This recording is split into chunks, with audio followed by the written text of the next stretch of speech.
মেয়েদের নিয়ে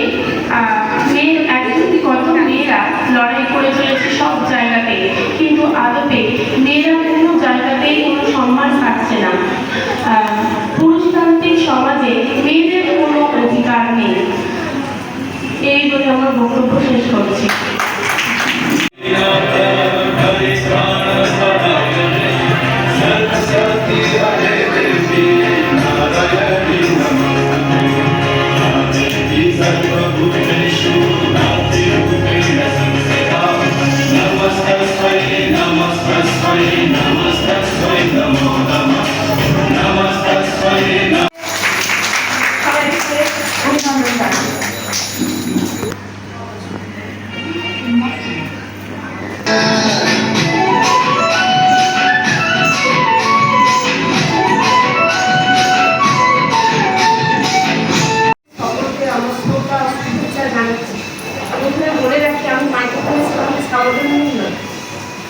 এবারে সোনাতের পক্ষ থেকে আমাকে সম্মান জানানোর জন্য শ্রদ্ধা জ্ঞাপন করছি। আমার মূল কাজ হচ্ছে আমরা যে বর্তমান যুগে মোবাইলের যুগে বই থেকে সব হয়ে গিয়েছে, বিচ্ছিন্ন হয়ে গিয়েছে, যার জন্য বই যাতে বইমুখী হয় সেই জন্য বইমুখী করার উদ্দেশ্যে এই আমি কাজ করে যাচ্ছি। আমাদের কোনোটা লাইব্রেরি রয়েছে, এমনি ভ্রাম্যমান পাঠাগার রয়েছে। এছাড়া আমরা গ্রামীণ এরিয়া সুস্থ ছেলে মেয়েদের স্কলারশিপ প্রদান করি।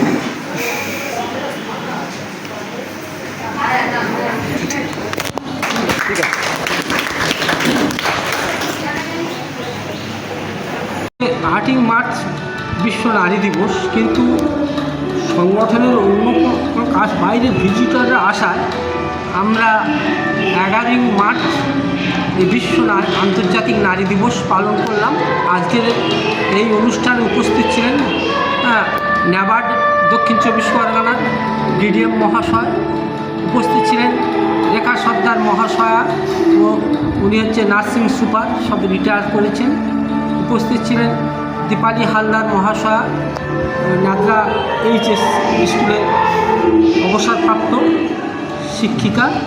আমাদের এই অনুষ্ঠানে মূলত মহিলাদের নিয়ে হলো, এবং এই অনুষ্ঠানে নাচ, গান, আবৃত্তি এগুলো কালচারাল দিক থেকে পালন করা হয়েছে।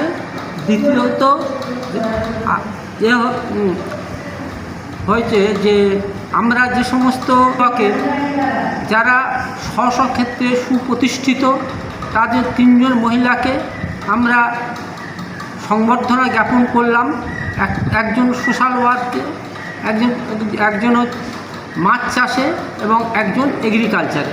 এই 3 ফিল্ডের 3 জন মহিলাকে আমরা সোনারতরী এবং ন্যাবার্ডের পক্ষ থেকে সংবর্ধনা জ্ঞাপন করা হয়েছে। তাছাড়া আলোচনার বিষয় ছিল যে ওম্যান এম্পাওয়ারমেন্ট কী এবং কীভাবে হয়, এই সম্পর্কে বিভিন্ন বক্তা তাদের সুচিন্তিত মতবাদ প্রকাশ করেছেন।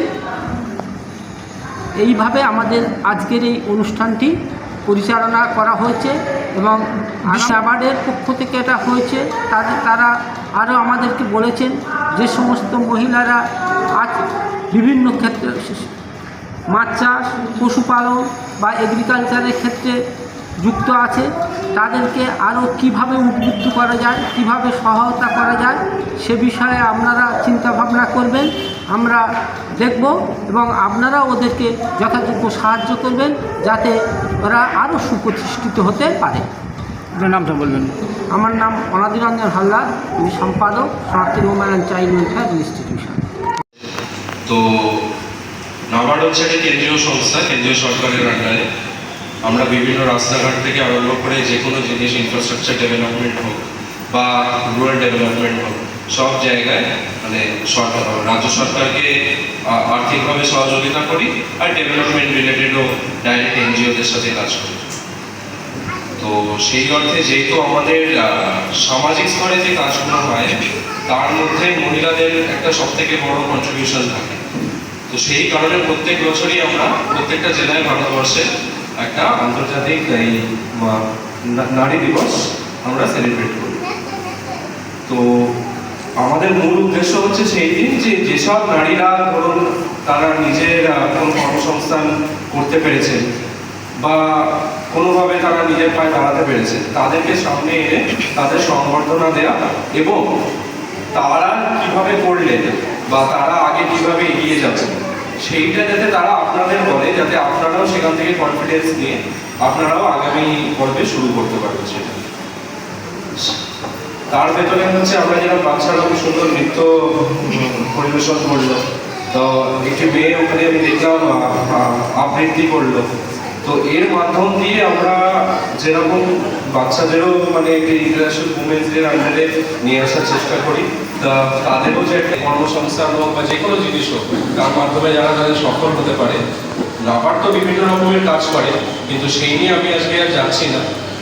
আমি এটুকুই বলতে চাই যে আপনারা যেভাবে কাজ করছেন সেটা করতে থাকুন, বা আমি ওনাদের অনুরোধ করবো, ওনারা তো খুবই সংক্ষেপে বললেন, ওনারা যদি একটু মানে ভালো করে আরো বোঝান আপনাদের যে ওনারা কিভাবে করলেন বা কিভাবে সফল হলেন, বা আমি সোনার তরিকেই বলবো যে ওনাদের কেন সিলেক্ট করা হলো, কোন স্তর থেকে ওনারা উঠে এসছেন, কিভাবে করেছেন, সেটা আপনাদের বলা।